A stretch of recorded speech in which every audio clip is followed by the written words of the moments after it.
Aloha Sailors, and welcome to another episode of My Salty Sea Life. If you're new to the channel, my name's Larkin, and I will be your host as we take an inside look at what it's really like to live and work aboard a ship on the salty seas. I wanted to take this opportunity to shed some light on another big part of being a sailor: travel, which means a lot of time at airports. One time, I traveled 32 hours to get to a job. Totally worth it though. When I was a little girl, I dreamed I would have a job that took me all over the world. So whenever I get frustrated with the long layovers or the crazy overpriced food, I try to remember that. Also, getting to fly out of places like Greenland, Japan, Panama, it's all part of the adventure, and I'm so grateful for it. Plus, I can just take this time to edit next week's episode. Multitasking. While I do this, it's time for you all to watch some cool science at sea. Back at the ship, the winds are picking up speed, creating some high seas. But the science show must go on. Say hello to the Argo Profiling Drifter. This smart piece of equipment is able to report global scale circulation and sea-air interaction. With the Argo, scientists are able to monitor major events like El Nino and La Nina that can cause a disastrous domino effect, triggering weather extremes around the globe. The more we understand these systems, the faster we can act. So these little guys are very important. Fair winds and following seas, little guy. Get us some good info. Time to switch gears. We're on our way back to Hawaii for a very special hike. It's my first one since getting out of the dreaded 4-month parking lot quarantine, and I cannot wait to explore this beautiful jungle.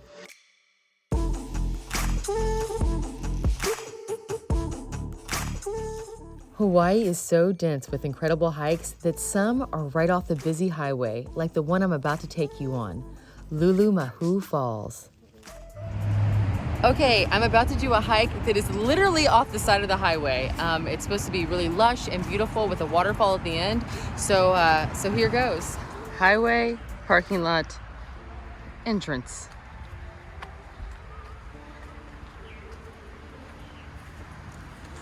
Like instantly in the jungle. Wow.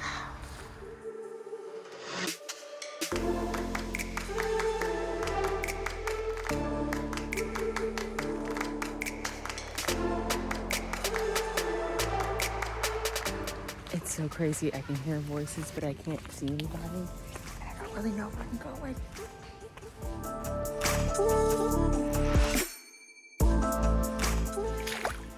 Puddles.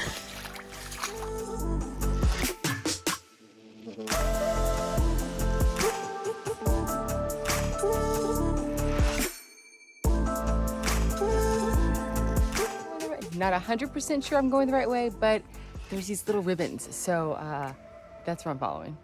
Hopefully that's a good sign.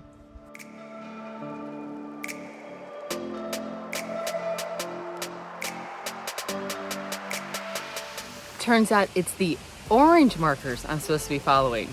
I'll get there.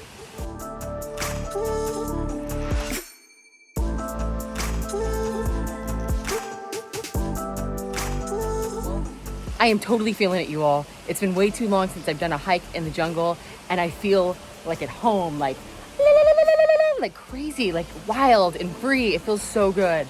It feels really wonderful.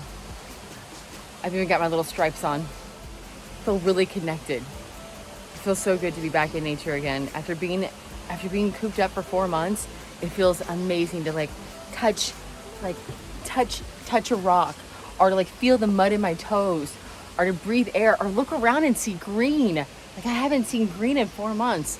It's amazing. I love everything that's happening right now.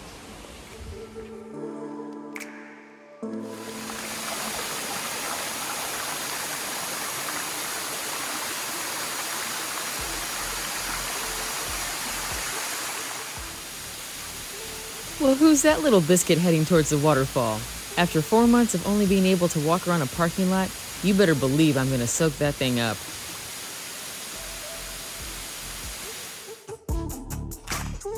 You don't need to be in Hawaii to enjoy the healing effects of nature.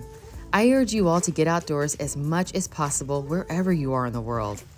I used to think I had to be in faraway places to experience beautiful environments, but when I started hiking more in Kentucky, I realized there was an abundance of nature right in my own backyard I had been taking for granted.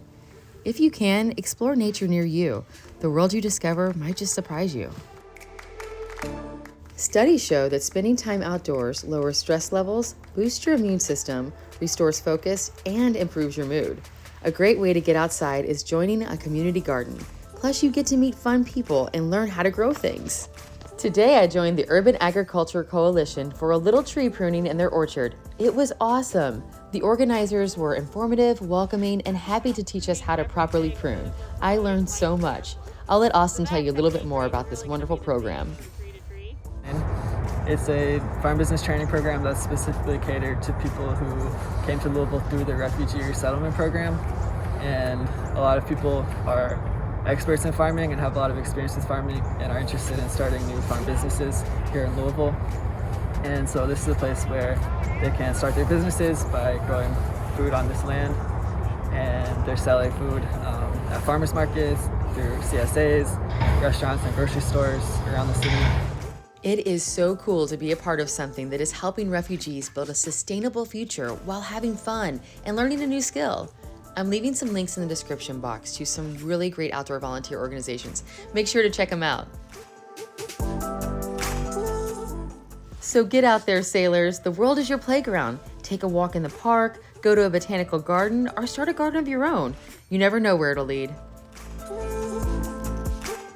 Thank you all so much for joining me. If you have any questions or comments, please leave them below. I want to hear from you all.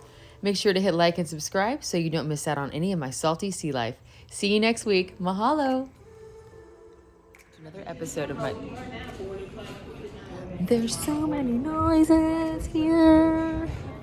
Who had too much coffee? Who had too much coffee?